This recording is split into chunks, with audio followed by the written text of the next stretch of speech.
Braden, thanks so much for joining me on the Magnetic Memory Method podcast. Oh, thanks for having me, Anthony. So where are you in the world at the moment as we're speaking about memory today? I am in beautiful British Columbia, Western Canada, in the city of Chilliwack. Most people wouldn't have heard of Chilliwack. I'm about an hour east of Vancouver, which might ring a few more bells for people. But yeah, you could just say I'm on the Canadian West Coast, I guess. Right. So that's not too far from where I was born in Maple Ridge. Are you born in Chilliwack? No, I was born in Surrey, which is a little closer to Vancouver. I moved around a bit, but I've been in Chilliwack for, the last 20 plus years now. Not too far from Maple Ridge. We have family in Maple Ridge too. So small world, I guess, eh? It is indeed. It is. And I remember Chilliwack well, stopping at the bus station there many times, which I've actually never used that station as a memory palace. So thanks for the opportunity to gather yet another one. That's awesome. What is your history with the techniques that we love so much and the road to where you took them with competition? Okay, so my journey is, I guess, what we call memory athletes. It starts with the typical starting point that, 80 or 90% of memory athletes say. They're like, oh, I got into memory sports after I read Moonwalking with Einstein. Well, that's my exciting beginning as well. I actually had a customer come into my work at my old job, and he was I think he was a correctional officer. And I've always had a pretty good, just natural memory, something I've always been very proud of. And he mentioned that he had issues with his memory because he worked night shifts and all that. And he mentioned that he's reading this book. I don't even know how we got on this topic. So I guess I'm eternally grateful to this guy I'll never meet again. And he mentioned the book, so I remember writing it down and asking for it, just as a random thought on a Christmas list or something. And I ended up I got the book for Christmas, so I was like, oh, awesome! Well, I can read this cool memory book, and it was super riveting and exciting. I don't know. I'm assuming your audience probably has a bit of familiarity with Moonwalking with Einstein. That it gets mentioned on I guess with the memory athletes you've had on, Anthony, that's got mentioned. We don't need to get too into. Well, what is it about Moonwalking with Einstein? Because I find it, when I've looked at reviews and so forth, I love it myself, but I find that it's actually more polarizing than ever, like any memory book I've ever seen when you read the reviews, because so many people, right? So many people say, it doesn't teach the techniques, which I think, what are you talking about? Of course it does. It does. Okay, so when I read, that's totally false, because after I read that book, I learned that there was it was a smaller competition, but there was a memory competition happening 2 months later.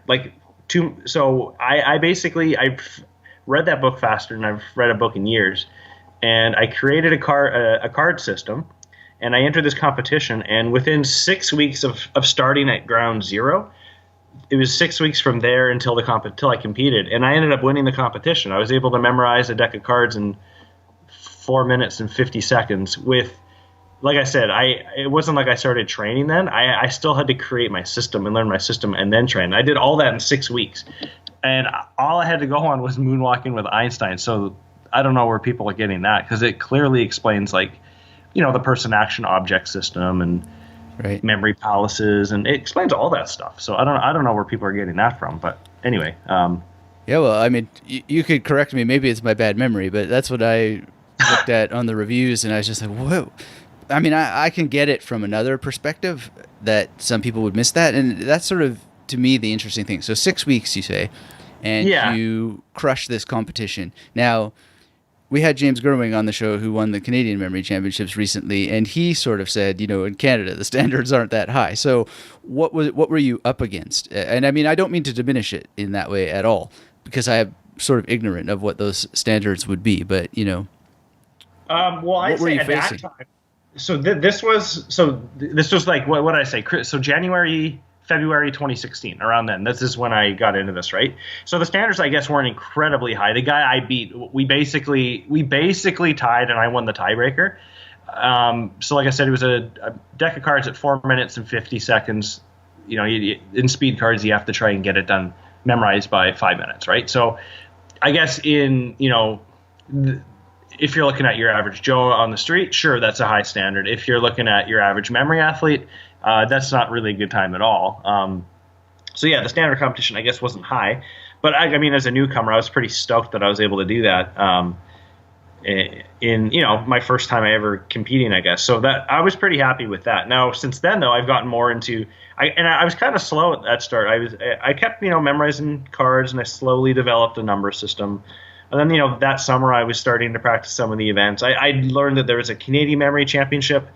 Wasn't able to compete in it or anything because it was on the other side of the country in Toronto, but I learned about the events, and I started slowly developing more memory palaces and getting ready, because I was thinking, maybe next summer or something, I'll fly out there, or I'll go somewhere and compete in a bigger competition. So I kind of started prepping, got better at cards, and I kind of just started my own journey that way, practicing on my own, using the Memory League website, which, again, I've heard mentioned on your show before. It's really helpful that you can train cards, numbers, images, names, and words, and it's always just 1 minute events, so it's really quick and snappy. If you don't have a lot of spare time, you can kind of log on in the morning, before work or whatever, do a few disciplines, kind of get your brain going for the day. Right. I just kind of took my time doing that, and then the standard of competition has definitely raised over the years, due in part to myself and a few other people that compete in the events we do too.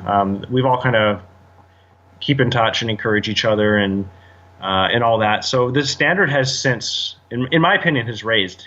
I know you said Jim had mentioned that the standard wasn't too high. A bunch of us competing in the Canadian Mind Sports Association National Memory Championship so that'll be on November 24th. Right. A bunch of us will be posting scores that are quite a bit higher. So Jim will have his hands full. Incidentally, though, I don't know that he was just being the typical modest Canadian. So it sounded like he did really well to me. And I've sat myself once with Dave Farrow, and I was pretty blown away by what I was able to do with cameras on and so forth. Because it's different, right? You sit there and you practice at home, and then you sit there when people are walking, they're around you, making noise, filming you, the timers are on, etc. How do you prepare in your mind and in your practice to deal with that difference between private preparation and then the heat being on? It's tough. Like, my friend Francis always says, he's one of the guys that helped create. So I guess as a quick side note, that I mentioned the Canadian Mind Sports Association. We started that last summer. Had our first National Memory Championship last year, September, which I won. I added to my resume of Canadian records. I won that, and so I guess I'll be defending my title on November 24th. I should clarify that. So I was the first winner, and Francis, one of the guys that started the association, there's a couple other awesome people that work with us too. He's always big at simulating competition events. So like before an event, he'll go to like a public place and try to do some disciplines. Like he'll go to the library, but he won't put any ear protection on, or he'll try to memorize a deck of cards maybe in a busier area, that kind of stuff. I try to do a little more of that nowadays, but typically, like I'm pretty good at getting in the zone. Like I'm a competitor, right?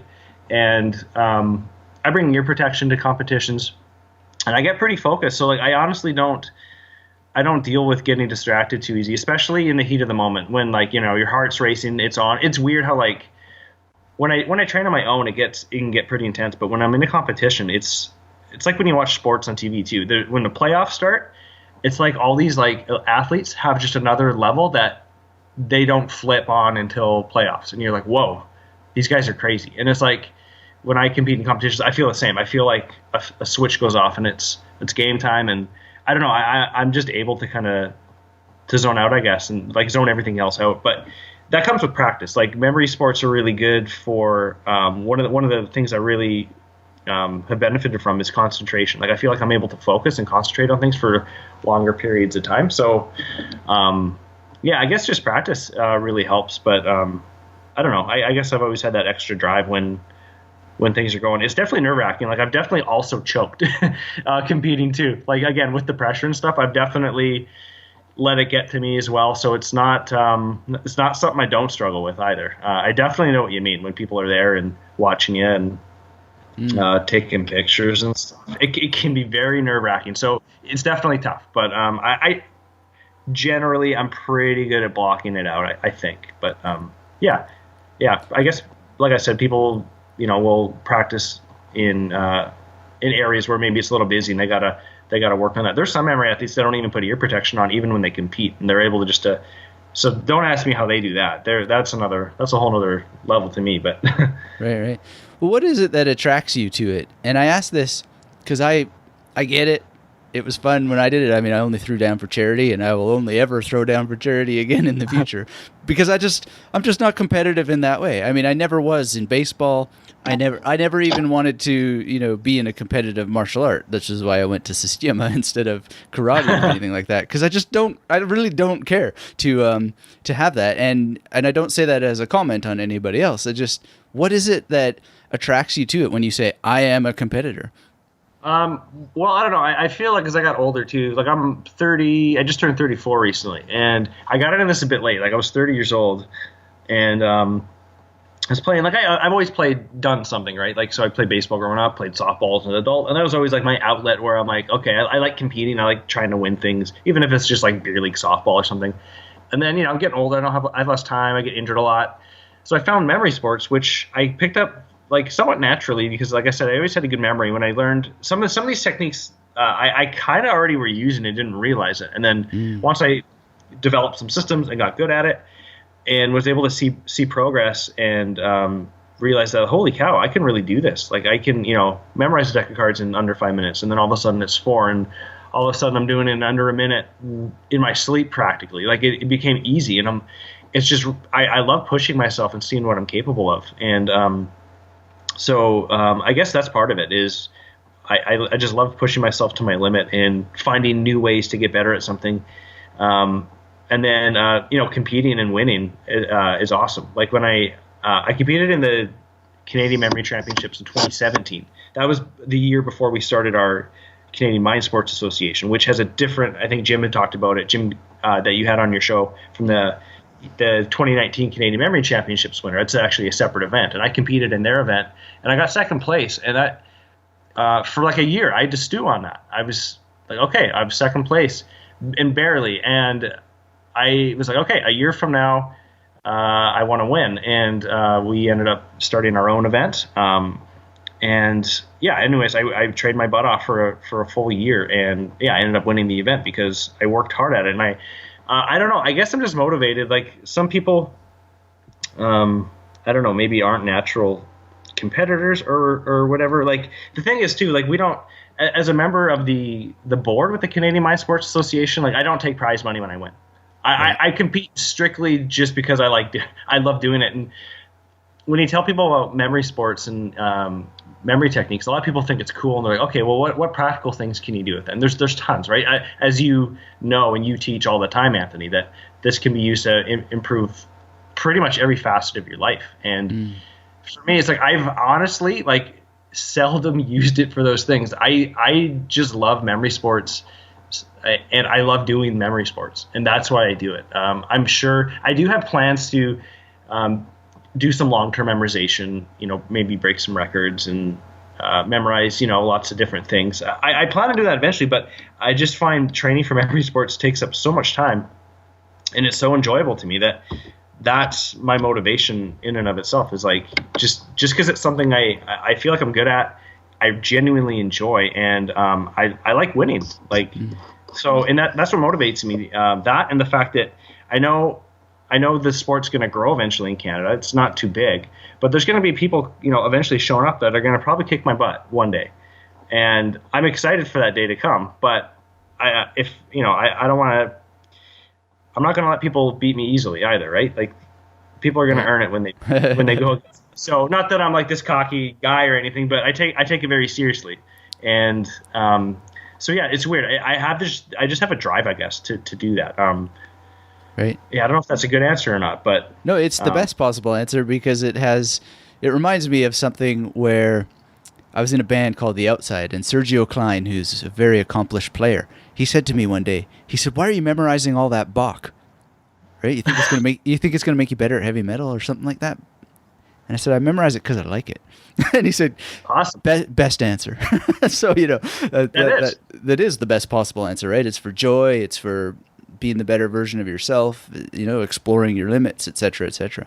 So, yeah, I think that's the greatest answer. The reason why I think about it a lot and ask it is because I think you've also said the answer that I'm going to push for anyway, but I feel like it sometimes just discourages people because it's not the same thing as the memorization of, say, a long poem or learning a language or whatever. And yet, as you pointed out, you were doing a lot of these things anyway. It's just a matter of training. So it's almost like weightlifting in my mind a little bit, where you can be very diligent about going to the gym and so forth and lifting weights, but that's not necessarily, how do I say this the right way? It's not necessarily a fitness, so to speak, in terms of of this, that, or the other thing. And I always wondered when Tony Buzan talked about global mental literacy, how exactly the competitions fit in that.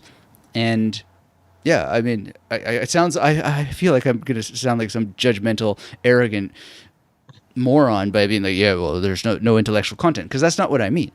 I just wonder the extent to which it discourages certain people when you actually said what I know to be true, which is that you use these techniques in your natural good memory anyway, and then it's just a means of training them better.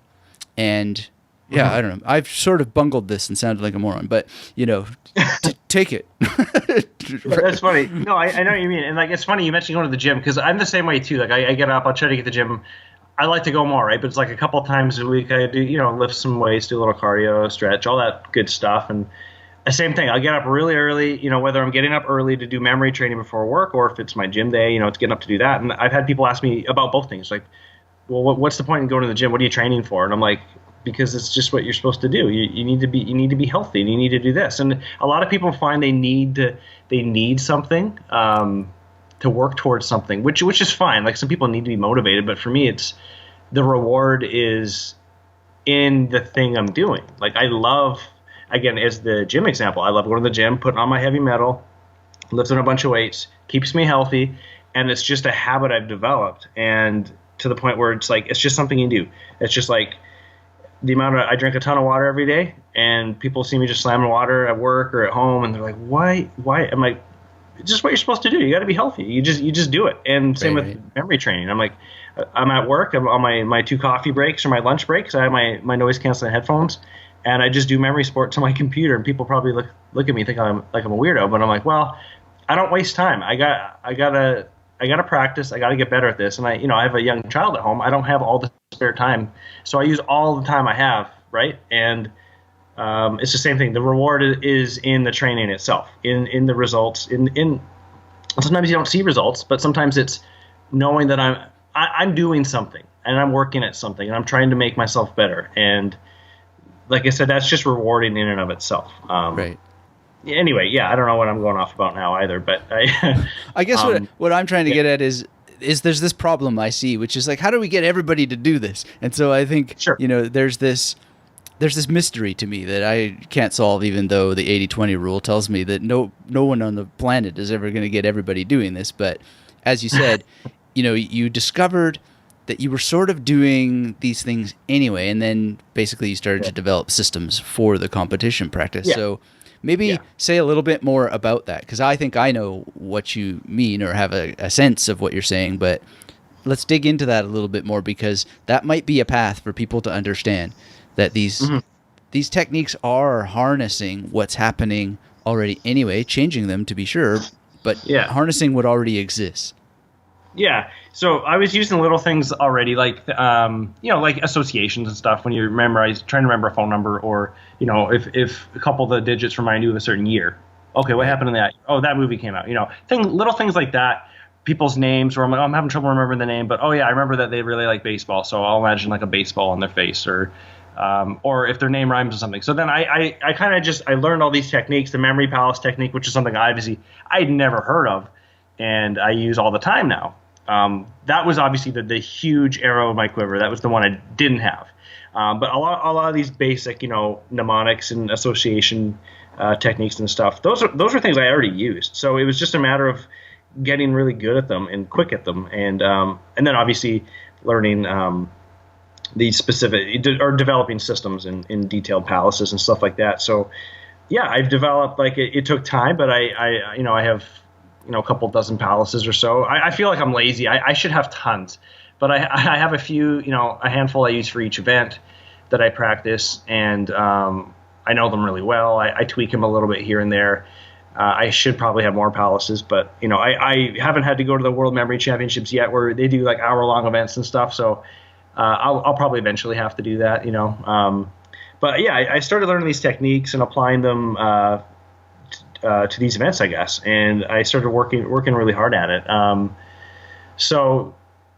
I mentioned earlier I learned like the person action object system from Moonwalking with Einstein. Now, would your audience be pretty familiar with that, Anthony? Well, I wish I could peer into the heads of every single person, but I think overall, I would say, yeah, a percentage will. But please, maybe just dive into your understanding of it, and maybe just explain your understanding in your words. The Memory Palace also. Sure. Okay. For clarity. So the Memory Palace. Okay. So I guess a couple things. So the person action object is good. I don't actually use it anymore. I can explain what I do now, but that's what I've done to set some of the records I have with numbers and cards disciplines. It's basically each 2-digit number I would see. So from 00 to 99, or each card would represent a person, an action, and an object. So if I'm looking at a deck of cards, I look at them in threes, right? So the first card would be the person that's associated with that card. The second card would be the action that's associated with that card. And then the third card would be, the third image would be the object associated with that specific card, right? So I look at 3 cards at a time, and it's, okay, the person of that card doing the action of the next card to an object of the next card. And so each card has its own assignment, and then depending on the order you see them, you create like a unique image in each part of your Memory Palace. And then you do that, or with numbers, like each 2-digit number. So I'd be putting 6 digits per location in that case, right? Is that kind of clear? It's clear to me, yeah. Yeah, and then with the Memory Palace, and then the Memory Palace, you set up a place. It doesn't have to be a real place. It can be an imaginary place. I use, a lot of childhood homes I've grown up in, places I've worked, places from video games and stuff too. You pick a predetermined path. I guess you don't have to. Some people seem like they can do things on the fly. I don't like that. I like having things like planned out and familiar.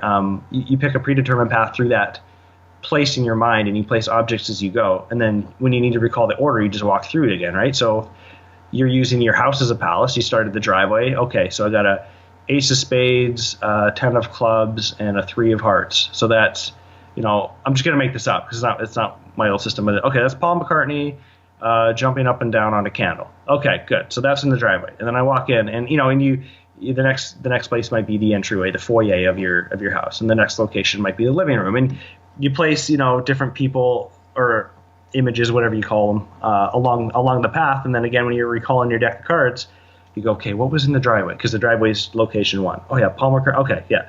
What was in the foyer? Because that was location 2. And then you arrange your cards a certain way, and that's kind of how you do that with the person action object in a Memory Palace. But I, Anthony, have since abandoned that for much more complicated and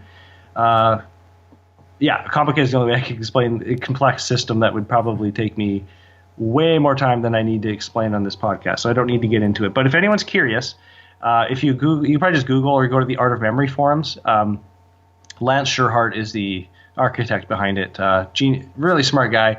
He created what's now known as like the Shadow system. It's a 2-card system where you're actually memorizing 2 cards at once, and each like card pair, unique pair, has a specific image. So you're looking at having, you have to have a lot of images, like kind of ready to go. It's like 1800 or something like that? Yeah, well, okay, so if you're actually doing a true 2-card system, it's like 2700 in 4.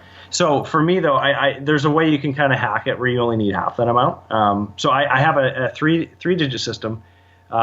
So right now, so it's using the mnemonic major system. So from 000 to 999, each number is a unique image or person or animal or whatever it is. And then for cards, I use those same 1,000 images, But then I also had to create an additional like 360 to account because like, I don't even need to get too into it, but yeah, you end up needing a lot of images. So I've been building, that's actually what I've been working on the past close to a year now. I've been building this, and I started practicing the numbers earlier this year, and I started using the card system in the summer, and it's been nuts. But like I said, like with anything in life, it's like I look at memory sports as a marathon. It's not a sprint, right? And when I was talking to John Graham, who you've had on here, he's a former U.S. memory champion. He actually uses the exact same system, and I was asking him about it. I'm like, I already have my own simpler system, and I know it well.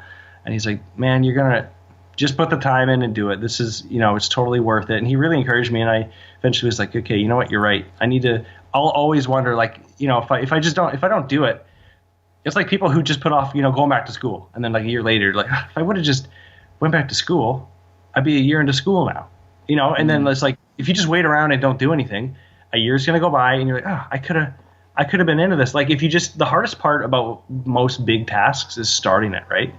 But once you get going, it's like, and even when you get going, it's tough, but there's, it's just difficult to do anything like that. And, I just pushed myself, and I spent hours and hours and hours every week. I spent the same, like, I wasn't doing memory training for a while. I was using my lunch breaks and coffee breaks at work to work on my system, and it took forever. But I have this huge system now, and it's mine, and I can't move as quickly as I could with my previous system. But again, it's not a sprint, right? It's a marathon, and I do plan eventually. These systems are designed in a way that long-term results will come, right? Like, a lot of world records have been set with them. Like Alex Mullen for a long time had the speed cards record with this exact same system.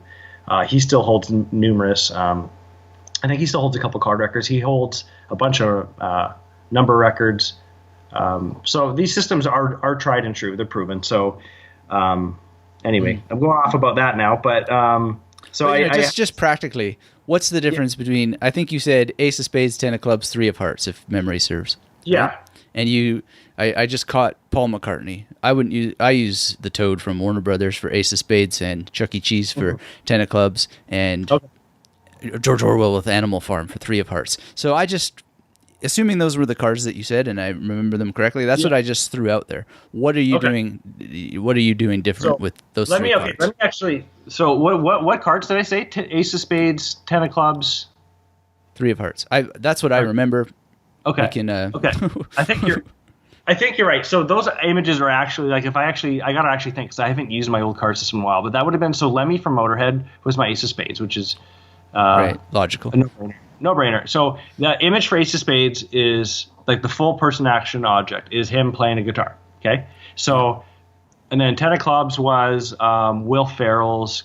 Oh wait, no. It was all my clubs were male office characters from the show The Office. So that one was the CFO David Wallace from that show. So he was always bench pressing.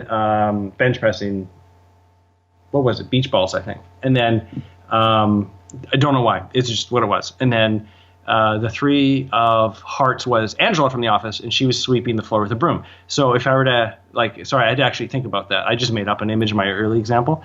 So if it was that order, it would be Lemmy bench pressing a broom, right? But if it was like, say, a different order, it was the Ten of Clubs and the Three of Hearts and then the Ace of Spades. So we're switching the order now. So then I use the person from the Ten of Clubs. So that's David Wallace.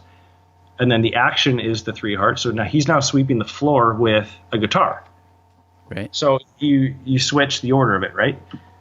Because it goes P, A, O. So you use the P from the first card, the A from the second card, the O from the third card. And it, yeah.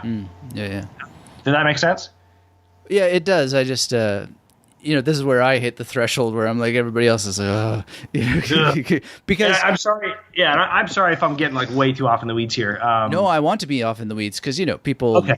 Well, I think this is the stuff that people really would love to hear a little shop talk on. Okay. But the reason why I'm like because to me, and again, I'm just not a competitor, but I sort of have that sort of feeling of the people who wouldn't get into this. So if if I were going to do a 2-card system and I was going to have an image that had ace of spades, like the way I understand it is there's one image for ace of spades and 10 of clubs, and then there's another image for 10 of clubs and ace of spades, right? And you have one image for every two iterations, 2 possible iterations. Yeah. So, okay, I'll just stop you right there. So, to keep it as simple as possible, the way it works with the 2 cards, this specific system, and then huge caveat, even before I say what I'm going to say, is that when face cards are involved, all these rules completely change. But let's just pretend we're not dealing with any face cards. So ace through 10. So the suit combination determines the first digit. So like if you have a 3-digit system, the suit combination, the order of it is important too. But the suit combination is digit number 1. And then the value of card 1 is digit 2, and the value of card 3 is digit 3. Or sorry, card 2, right? So what your example was the ace of spades, and what was the other card? 10 of clubs. 10 of clubs. Okay. So in my system, a spade club is a 6. Okay. So. Okay. Okay. And if it's the other way around, if it was club spade, it's a 2. So spade club is a 6. Heart diamond is also a 6. So basically, you there's 2 possible ways you can create an image. So the ace of spades, 10 of clubs is the exact same image as a ace of hearts, 10 of diamonds. Now your next question is, well, how the heck do you know the difference? How do you know which one's which, right? Like if I get both combinations in a deck of cards, and I have 2 lemmies, if that's my image for that, then how do you differentiate, right? So the way you do that is. We pretend if it's a red. So basically what happens is you go through Memory Palace and you pile images in each location. If it's a black first image, you keep adding images. Okay. If the card combination starts with a red pair, it's pretend like it's a stop sign. That's your last image and you move on. So if you had 2 of the exact same image, you'd be able to differentiate, because if that image was in a place where it came last in a sequence, it starts with a red card. If it's in the middle of a bunch of images or at the start or something like that, it starts with a black card. And I know this is probably super confusing. I'm talking a little fast, but that's kind of how we do it. Yeah, no, it makes sense. I mean, when I talked with Alex on the podcast, we never got that deep into it. Yeah. And whatever amount of images he had, I must have misremembered, but I somehow remember an 1800 figure coming out of that. But okay. I didn't he uses realize the exact same system, so it would be it's roughly around mine. But yeah, sorry, you did have Alex Mullen on here at one point. I never knew that. Oh yeah, awesome. yeah. A lot of people have enjoyed that episode very much. It's still available. Awesome. Yeah, I went back and listened to a bunch where you've had a bunch of memory athletes. They're all awesome episodes. Thank you. I must have missed that one though, so that'll be the next thing I listen to. Yeah, well, I mean, I didn't memorize every detail of it, but somehow I remember something in the 1800s coming up. But then you said something in the 2700s, and then you said it could be half. So I was like, is 1800 half of that? No, probably not. But anyway, the thing is that I think I am starting to grasp a little bit more about what it is there, and it just from a iterative sort of function. I mean, I don't know if you know this, but I do a lot of what's called memdeck work, which is memorized decks. So people may or may not know that I've memorized the deck, and some of what one particular deck that I've memorized has certain predictive functions in it, right? So if I see a spade, then I know what the next 3 cards will be, right? Without actually needing to know what they are. Like, I've memorized what they are, but it's hard to explain. It's just as hard to explain as what you're saying, but because of the way the stack has been made, it has predictive functions in it. Interesting. Okay. Right? And the reason why that even exists is because there's things called the Galbraith principle and all kinds of stuff that I shouldn't say because they're for magicians only, so forget that anybody heard that. No, look it up. It's fascinating. But there's lots and lots of really interesting principles that are just mathematics that apply to how cards can play out, and I can see that maybe some of that is being applied here in in what's being said, and then maybe a little bit of binary logic as well, in order to speed up the production of choices. And yeah, it all makes sense to me. But I don't know if I would sit down and produce that number of images for the things that I do. But it's interesting to me how they bridge together. And obviously, there's something about a deck of cards that has mathematical properties that lend itself to these things in terms of patterns and so forth. Yeah, that's cool. It is weird. I do have certain pairs that, like when I'm on Memory League or the IAM training software page or MemoCamp, like I'll see for some reason some images come up way more than others, and like I have so many card pair images, and I've been using it, practicing it pretty like hard for a few months. I think there's still some images, card images I've never seen in a deck of cards, because but that's what happens when you have 1,360 possibilities or whatever it is. It's there's going to be, for some reason, some just seem to show up. I'll have multiple decks in a row where I see one or two over and over. I'm like, why does this one keep? The odds of this are weird, but maybe it's I don't know. It's strange, but there's definitely some weird predictive. It makes me want to listen back to what I talked about with Alex and see what was that number, because it does make sense to me that you wouldn't need a complete system to still have a competitive advantage, because theoretically you will always have more unused images than you would have used ones or something like that. Yeah. I don't know. I'm not a mathematician, but in any case, and it's tough because you got to know the images too, right? Because they might pop up. So I'm constantly every day going through my number system, going through my cards, going through stuff in my head, doing flashcards, doing all the maintenance type of stuff, in addition to training events and stuff. So it's quite tedious having a big system, but I mean it's worth it. Yeah. Well, I mean, I'm sure it's great for brain health too. It must have some parallel to the knowledge in the London Cabbie realm, in terms of just rigorous development of these neural networks. To be sure, interesting. So, when mixed things about, I know the study you're referring to with the cabbies, but I've heard mixed things about does memory sports actually, do the same thing? Yes. Some people say no. Doesn't matter to me. I'm not going to stop doing it if it doesn't. But you gotta think that doing this stuff it can't be bad for your brain. There's gotta be some neural benefit, even if it's, maybe not measurable or something. I suppose the way that it could be bad for the brain, and I don't know if this happens, but there could be things like envy, jealousy, disappointment, I've heard stories of people going and spending the rest of their lives drinking in bars because of this, that, and the other thing. Could be the stuff of legend, but I can imagine that there's some negative outcomes here and there available, as in any realm. But we don't see it that much, I don't think. Yeah. That's funny. No, those are actually interesting things you mentioned, the jealousy and stuff. Not again, I'm not gonna keep saying, not to get off topic, because that's sometimes some of the best conversations, right? The one thing I have struggled with, other than because I've not won every competition I've been in, I've won most, but you gotta defeat is psychologically very difficult to deal with, and I try to use it as a motivator for myself. I'm like, okay, it gives me something to work towards, and one of the things I keep in mind is, I've heard you mention Jordan Peterson before. I know he's kind of like a hot topic.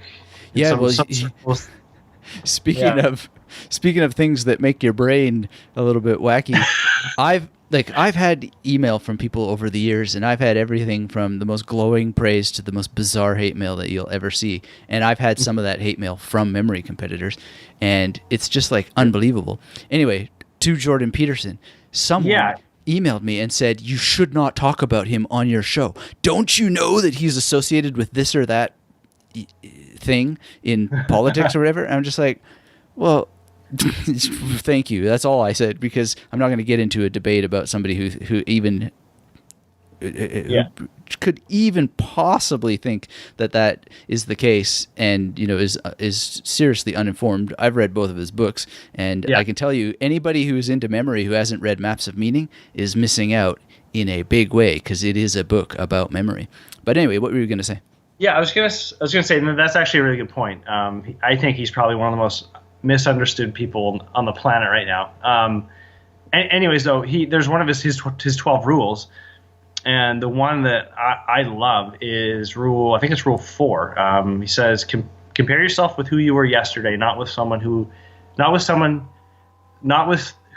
else is today. Sorry. So compare yourself with who you were, not to who someone else is. Meaning, for me, for instance, I've looked at like guys like Alex Mullins, other world beaters in the memory sports world, and it's like, oh, you look at them set world records, doing these things, and this is something I used to struggle with, a year or 2 years ago. I'm like, man, I'm never gonna get there, and it was like discouraging because I'm never gonna get to that point. I'm never gonna.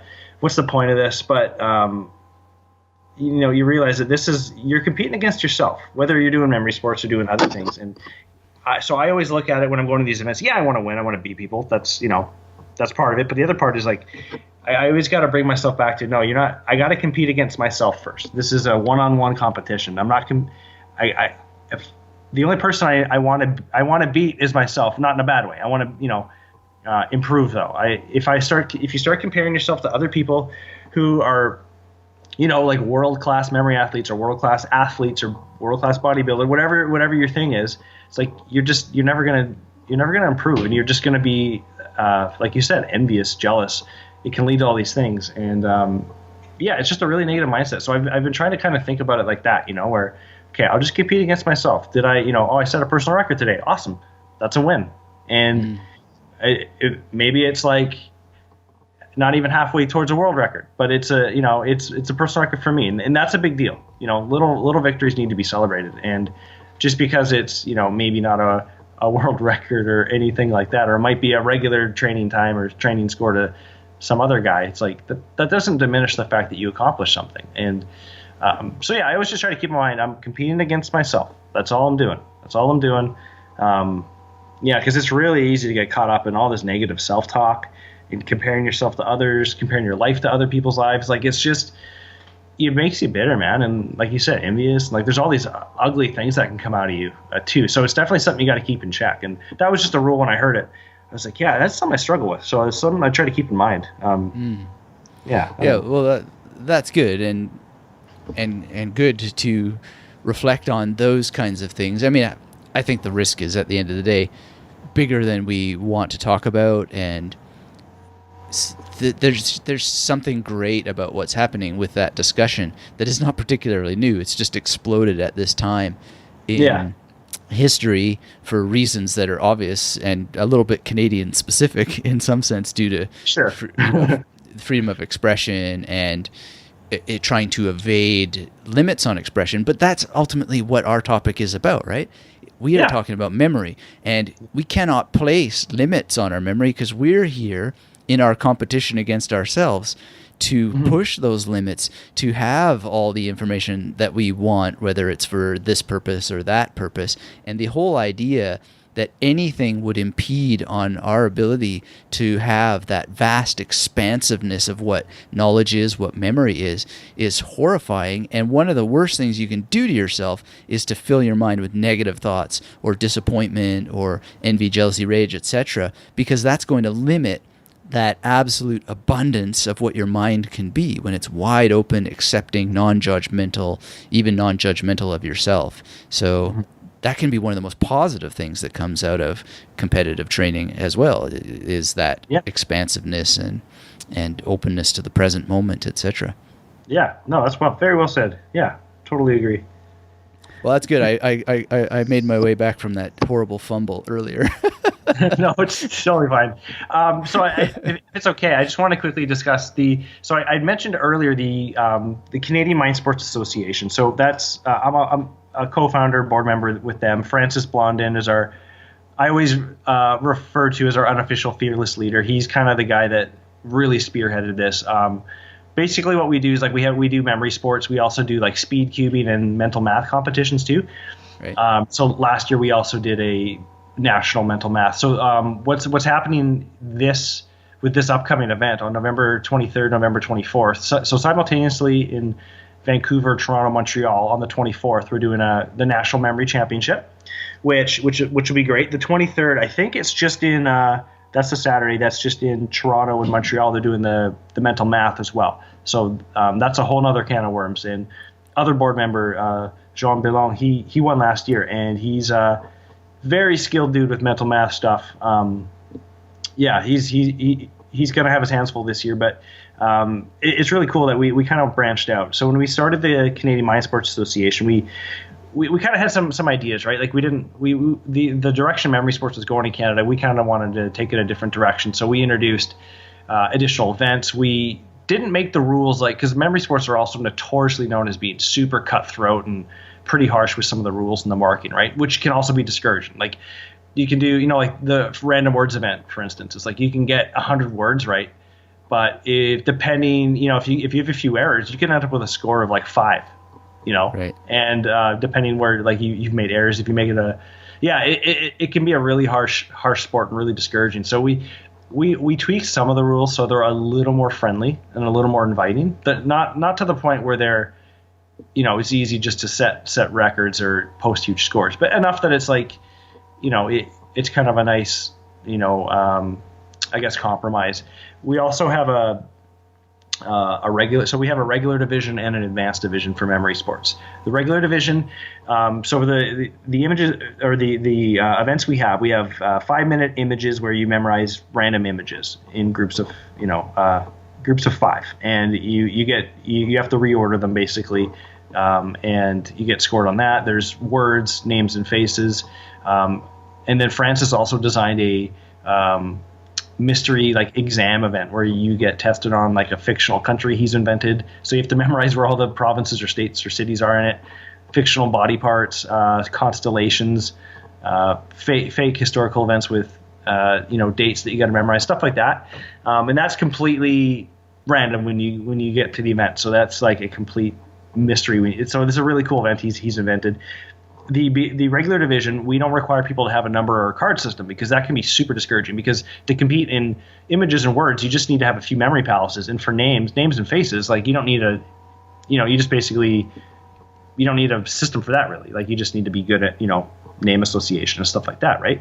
So, and then if you want to compete in the advanced, you have to compete in the numbers and cards events where it's expected that, okay, you probably have a system in place.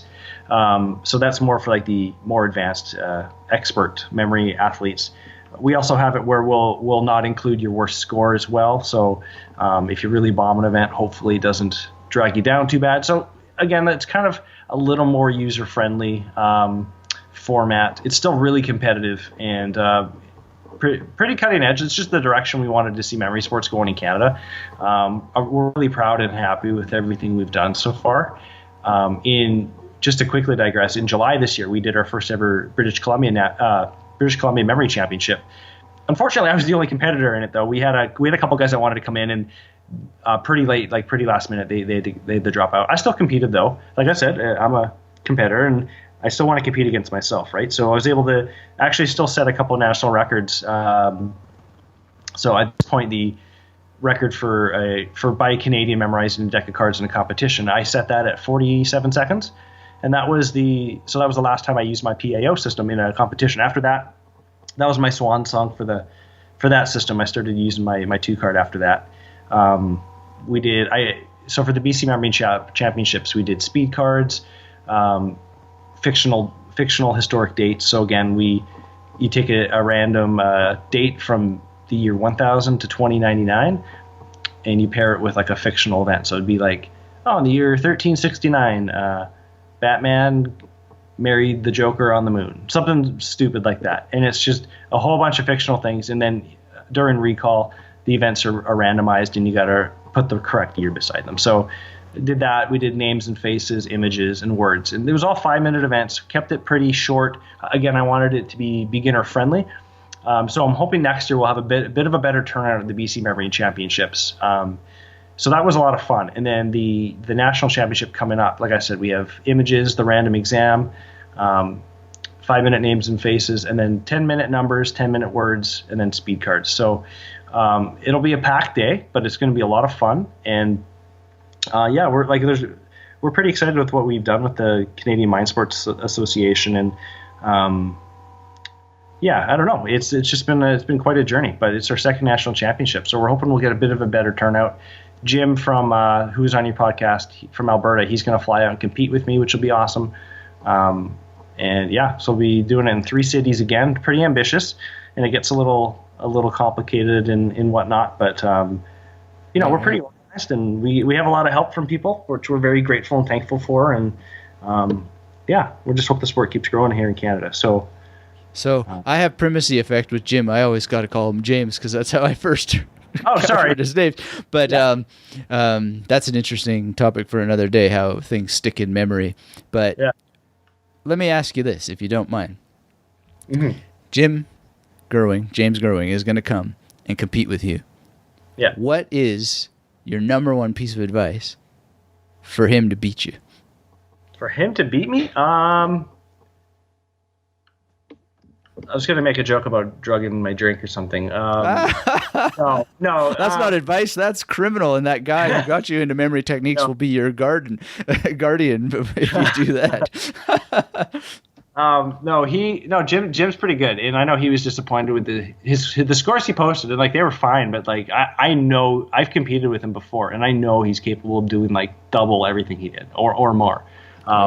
He's pretty skilled, and I know he always jokes, "Oh, I'm 60," but like they're good scores for no matter what age you are. Like Jim's awesome. His dedication to get up every morning, and like I'm the same way too. But it's motivating just to hear other people who do that. But to beat me, I think because my card and my number system I'm still newer at, that's going to be kind of my weak link. With images, names, and words, I'm going to try and set national records in those, which I'm capable of. I currently hold the images national record at 263 was the score. Because I got a couple wrong, so the score gets adjusted. But 263 is the current record. I'm going to try and hopefully hit over 300 in that event. For words, it's 10-minute words. I've never done an official 10-minute words, but I'm going to try and memorize between 120, 140, maybe 150 if I'm feeling really ambitious. Names, I'm going to try and shoot for 60. So I'm going to try and set records. But if Jim can do decent in those, and if he can, catch me or surpass me in cards and numbers, and then that exam event is such a wild card too that Francis has. I don't know what's going to be on that because it's like just fictional info that you have to memorize and get tested on. So it's meant to be like a practical application of memory techniques. Right. So if he can beat me in those, like it's definitely not out of the question that he could beat me. And it's a competition, so like anything can happen. I could walk in there ready to set all these records, and I could totally choke. Maybe have a bad night of sleep. Like you don't know. You just don't know. Anything can happen. So I'd say if he focuses on his cards and numbers, he's got a shot for sure. But I've been training hard, so those aren't my scores don't bring me down too bad. In those events, and I feel okay with them. Yeah. What are you going to be working on? Like, what's your schedule like for training so you don't get beat? Well, I train pretty much every day. Like I'll get up, like even on weekends, like I don't sleep in. I just get up at like 6 in the morning, 6:30, and I train as much as I can for like half an hour, an hour. I use, like I said, at work, I use my breaks.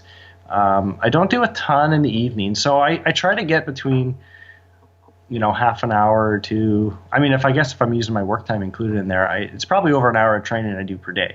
Plus, in my head throughout the day, I'm just rattling off numbers and card pairs. And when I'm putting my daughter down at night, giving her bottle, sometimes I'll run through some numbers. And it's just, I just don't waste time. I'm always going through stuff in my head. So, those are things I'm doing to kind of prepare. Just basically practicing the events as well. So it's not going to be easy. But I'm definitely putting the time in, putting the work in. I'm hoping I can repeat. And to people who might be interested in this and want to show up and throw down their gloves, what's your number one advice or suggestion for them? Well, I say like a lot. It's funny. Every year you get a different competitions. It's like, oh, this guy competed and he only discovered memory stuff a month ago or 2 months ago. It's like if you're very new to it, you can still show up. And if you enter our regular division, you'll have a shot at doing pretty good because you don't need to have a super well developed card or number system. Basically as long as you have a few memory palaces in your head, show up. and show up and compete, because you'll surprise yourself. And these things, again, they're techniques. Like if you put in just a little bit of time, I think you can show up and do pretty good. I've seen people who've learned stuff, within like weeks, show up and post decent scores in these competitions. Like we have, not to steal your thunder, Anthony, or anything, but like specifically memory sport related. Like we have a lot of, we have a quick little course that Francis designed. We have different training resources on, okay, here's the best quick technique for this event. So you can do event specific training with those kinds of things. So CanadianMindSports.com, we have quick little helpful, if you want to, get good at words, here's a few quick tips. Here's how you should maybe design your paddles, stuff like that. It gets really basic. I'd say check our website out. But I'd encourage anybody, like if you think you can do this, or even if you can't, like sign up. It's a lot of fun. Challenging yourself in life, I think, is a good thing. And I've never known anyone who's entered these, especially if they weren't even that prepared, but they entered for fun. I've never known anyone that's entered one of these competitions and regretted it, Right. Yeah. So, that's what I would say. Is just like get a few memory palaces ready to go and show up and compete. Like I said, we have it constructed in a way that's a lot can go wrong for people, and you could end up surprising yourself and winning or doing really good. But at the same time, like the scores are set up where, like I said, in the regular division, they're pretty beginner friendly, because we don't want to discourage people from getting most of a deck of cards right, or getting a ton of things right, but then you messed this up, so instead of getting 50 words right, you get 0. Like we're not going to do that to people. So because that's just, I don't know, that's kind of cruel. Like we had a bunch of kids competing in quick side story. So there was a memory event in Northern Alberta I went to. I don't know if you've heard about this, Anthony. It was it was the first International Association of Memory, so IAM. It was the first ranked event they ever did in Canada. Do you know who Darren Michalchuk is, Anthony? No. Okay, so Jim or James, however you want to call him, he actually knows Darren quite well. Darren actually wrote a book called Brain Magic, and it's this awesome book. He's a grade school teacher, and he teaches his kids, he has for years, all these memory things. So like stuff to remember, words and numbers and cards, and he teaches his kids memory palaces and peg systems. The book is great, like if you're teaching just young kids stuff. So he had a few of us, so me and Francis from the Canadian Mind Sports Association. I flew from BC. He and another guy named Ezekiel, who's a young memory athlete, who helped me with my 2-card and my 3-digit system. They flew out from Montreal and met me in Edmonton. And Ben Pridmore from England also flew out for this. So the 4 of us are in Northern Alberta. So we're like an hour north of Edmonton. I know I'm losing people here. And it was really fun because we're in this elementary school classroom in Northern Alberta with a bunch of kids. And he had a bunch of kids in this event training with us. And some of them stuck around all day for all 10. It was 10 events in one day. And some of them stuck around from it was 9 a.m. to 6 p.m. And they were there the whole day. It was awesome. But the crappy part about that was we have to use the proper scoring for that. And some of these kids would get all these numbers right or words, or there was an event for binary, or you memorize ones and zeros, and they'd get 30 or 40 right.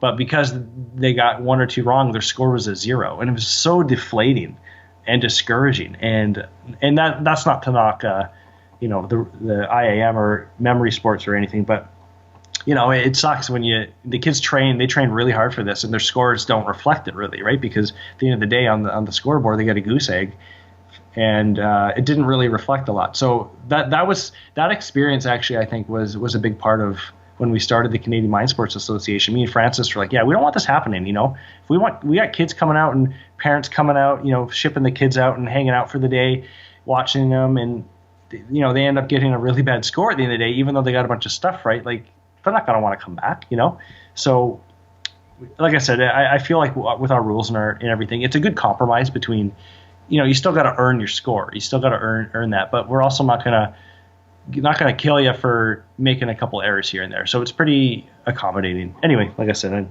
probably rambling again, but well, it's a great initiative, and keep doing it. It's something that obviously is, very valuable, and I really appreciate you coming on to talk about your experiences with it and the higher purpose behind it, and encouraging all kinds of people to explore these techniques, giving them resources to do so, and then having this athleticism aspect to it. It's really great. Thanks. Can I ask you a question? Sure. So you said you've competed in memory athletes, and you mentioned, I think you mentioned Dave Farrow. Can I just ask, like, what was the memory competition you're in? What was the memory competition I was in? Yeah. Now you got me with exactly what it was called, but I don't recall exactly what the conditions were. If you listen to that episode with Dave Farrow, we talk about it, and we talk about the nature of the actual competition. But it was sort of this sort of thing where I don't think he was going to let me out of there, because I'd really just come to observe and do some memory journalism. And it's one of those things where it was, I said, look, I will compete if we do it for charity. And he said, fine. And he said, if I win, I will donate to my charity. And I said, fine. If I win, I will donate to my charity. And so that was how it all began. And I don't want to repeat that episode here, but I was really hungover. I was jet lagged.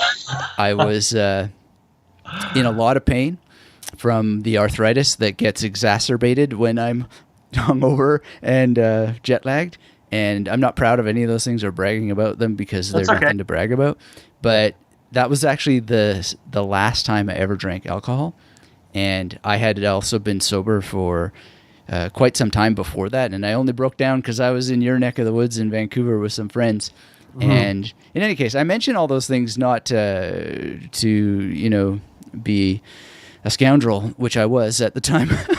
But I really lived quite a strange life of boozing, and I was in a band, traveling, and just living the life, living large, right? I shouldn't say scoundrel, more like a picaresque existence, and lots of sex, drugs, and rock and roll. Let's put it that way. Anyway, even in my frazzled, bedraggled state, I did half as well as he did in this thing, and I still am amazed, because a couple of things happened, which is that I almost blew the first card, and he like sort of psyched me out because I almost blew the first card. But what I'm most proud of is that I got every single card correct that I remembered, and I was able to end with grace without making a single mistake. And you talked today about mistakes and how discouraging they can be. I don't know what I would have felt if I had made a mistake, but I almost made a mistake on the first card, but I turned it around, and he tried to steal a point at some time during the recall phase. But I said, wait a second, I didn't get that wrong yet. And this was like, I don't know how many cards down the line. And he was like, you're right. So I managed to like evade being psyched out on every level, and I just stopped when I was done without a single mistake. And he only said as twice, he doubled what I had said. So that was quite good. But I think my ego prefers to say I did half as well, if you know what I mean. Yeah, that's hilarious. Good for you, though. Yeah, so you said Dave Farrow was at that event, right? Yeah, it was his event. And again, I don't recall all of the ins and outs of how it was structured, but it was similar to what you're describing, where it was meant to encourage young people to learn these techniques, and I saw a similar array of people just getting impressive results, but no discouragement because they didn't have such draconian scoring in any sort of sense. But as I understand it, it all had something entered into some kind of record and so forth.